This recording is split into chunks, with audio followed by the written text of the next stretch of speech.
This video was made possible by Dashlane. Download Dashlane for free so you never lose another password at the link in the description. You've probably seen it in loads of movies, ambassadors above the law. But this is not just another one of those fake movie myths like how undercover cops have to tell you that they're cops if you ask, or that North Dakota is a real place. You really, truly can't arrest an ambassador while they're abroad, or really any diplomatic staff of any country. But before you go run off and get a job in a diplomatic mission so you can start your drug empire, don't worry, there are some caveats. Like all good things, diplomatic immunity has a United Nations Convention. Oh, actually, you know what? Clearly that's not true because there's no United Nations Convention on Paul Blart Mall Cop 2. Nonetheless, the Vienna Convention on Diplomatic Relations is signed by 191 countries, meaning pretty much every country in the world, with a few exceptions like the Solomon Islands and South Sudan. But hey, give them a break, they only started existing a few years ago. This treaty sets down a few rules such as Actually, I'm pretty sure this whole listing rules bit is a bit boring, so watch this video of desert wildlife. This treaty sets down a few rules such as countries can kick diplomats out, countries cannot enter an embassy without permission ever, countries cannot arrest or detain diplomats, and the family members of diplomats receive the same special treatment. What happens when a diplomat gets arrested is nothing, because they literally cannot be, at least legally. A police officer may mistakenly attempt to arrest a diplomat, but usually this doesn't happen since embassies are well marked and also because, in most countries, diplomats are issued special license plates that identify their immune status. The embassy itself and the land it sits on enjoys another special status.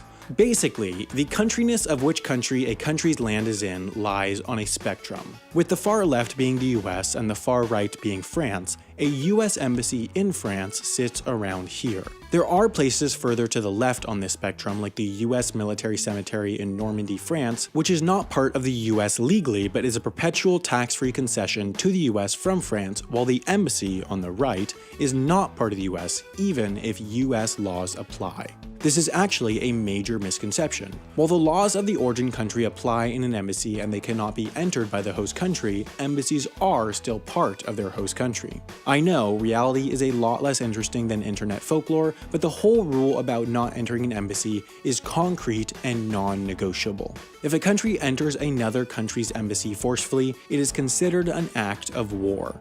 For example, Julian Assange, creator of WikiLeaks, currently has a warrant out for his arrest in the UK but cannot be arrested because he lives here, in the Embassy of Ecuador in London. British police know exactly where he is, but because of that one pesky not starting a war thing, they can't go in. Julian Assange can't leave the embassy without getting arrested, but when diplomats leave embassies, they sort of have a floating bubble of legal protection around them as if they were still in their embassy.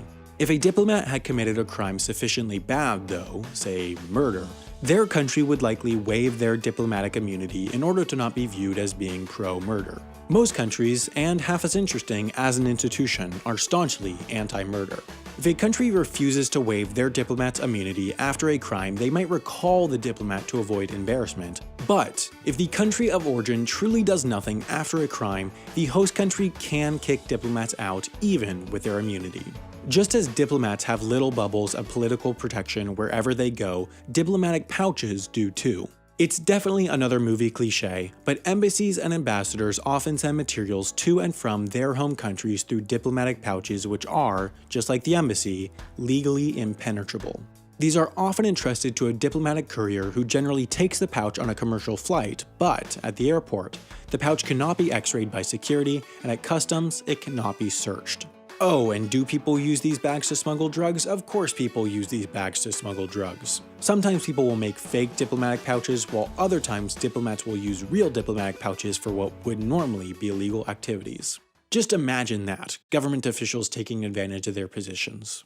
If you want to create a fully legal diplomat drug smuggling ring, you'll probably need to sign up for an email account, run a website, set up frequent flyer accounts, manage online bank accounts, and remembering all those passwords can be tough. Any security expert will recommend having different passwords for different accounts, but honestly, what I really love about Dashlane is how convenient it is. It stores all your passwords in one super secure place and then autofills them on websites so you never have to spend time guessing what a younger you thought a good password would be.